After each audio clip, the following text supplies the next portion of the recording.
Hi, greetings, Bishop Moore community. Welcome to this next edition of Movies in Review. So this week we got a great movie for everyone, The Boy in Striped Pajamas. This is a 2008 release from Miramax Films. It is rated PG-13, so students, make sure that you speak to your parents at home. You know your rules in your house.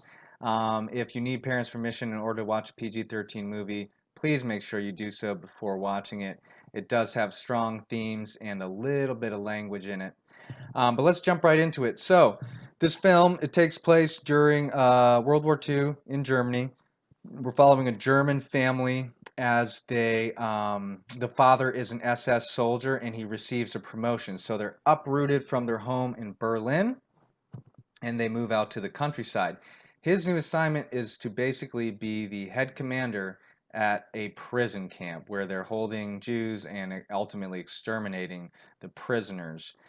Um, so the main character of the movie is Bruno, a little boy, and he's very innocent, of course. He's 8 years old, and he just wants to be a little boy. He just wants to go out and explore and be free and have friends and play, and he's really kind of cooped up in this country estate, as you will, um, because of its proximity to the prison camp and his father's role in the prison camp. And there's always guards circulating around.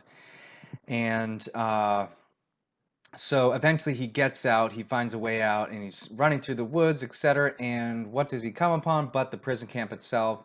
And he goes up to the fence, and there's another little boy on the other side of the fence, Shmuel. And so we meet this other character, Shmuel, and Shmuel is 8 years old as well, but he is a prisoner in the camp. And so really we see the kind of the lights start to dawn on our two innocent characters as um, they kind of have what would be pretty normal conversations for two children, but slowly Bruno is finding out from his new friend that wait, things aren't so good. At first he thinks the prison camp is a farm, and then he thinks the prison camp is this great place where people go to work, but then he slowly starts to realize that there's a much more sinister force at play. We also see a lot of transformation in the family members themselves. The mother, in particular, her character, once she finds out that the prison is a place where Jews are being killed, she's completely unhinged about it. This ruins her relationship with her husband. She's very upset, understandably. She didn't know that they were getting into such an immoral circumstance by being a part of the Nazi Party, by being a part of her husband's role at this camp. We also see the father. He tightens his grip on his beliefs that what he's doing is right. His belief that what the Nazi Party is doing is right. So a lot of character development, a lot of good things happening in this movie. Definitely go check it out. But what I want to focus on for this movie review is the power of saying what's not said, the power of speaking the truth without using words. And this is evident throughout the movie, and it's done in so many subtle ways. So sometimes in life, uh, we come to understand what's going on without someone maybe necessarily directly telling us. So, for instance, in the very beginning of the movie, we have one of the characters, the grandma, and the grandma does not like the Nazis. She does not like what her son is doing. Now, does she come out and say like, "I am the grandma and I don't like what my son or the Nazis are doing"? No, that would be terrible movie making. We can tell, though, from her subtle conversation hints, from her facial expressions, that she is a dissenter, that she does not agree with what's going on.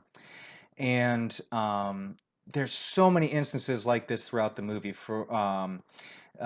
There's the moment when the wife finds out that the Jews are being killed. Someone doesn't just come out and tell her like there are Jews being killed in the camp. No, she finds out subtly through what one of the guards says. There's like a brief romance between the daughter and one of the soldiers. Do they come out and just say like we are in a romantic relationship? No, that'd be terrible movie making. You subtly know by like quick camera glance of like hand touching arm, etc. And I feel like the movie makers chose to really set up a lot of the plot movement through these unspoken either actions or or loaded dialogues where people aren't necessarily talking explicitly about what's going on, but implicitly they're really moving the plot along and they're really conveying a lot of meaning. Why did they do that? Well, because obviously we know from history that a lot of people knew what was going on in these prison camps, if they lived around them or if they were close by, or if they were working at them. But for the majority part, these were pretty well hidden. And even though people knew that something was wrong and they'd hear whispers of like, yeah, these camps and this and that, and people disappearing, um, it was never, no one ever really came out and addressed it full with the full ramifications of what was going on. So I think the filmmakers made a very deliberate choice to show um, that it's within the subtleties of life, the facial expressions, the meaning behind the words, saying what's said by what's not said, um, is really the situation that not only our characters find themselves in, but that the moral dilemma of the entire Nazi project, kind of that context in which it took place for the people involved. And how easy it is to fall into a bad negative morality when we brush things under the rug, or we don't take the moment to call stuff out for what it is. And so I think that's a spiritual encouragement, of course, for this movie is, um, where in my life do I not read into things? Where in my life do I allow immorality to kind of fester without addressing it in a an honest manner? So great movie. I definitely suggest you go see it. There's a lot to be gained from watching this film. It is truly a great film, well done, and will definitely set you thinking. Thanks for joining, everybody. Have a great week. Bye.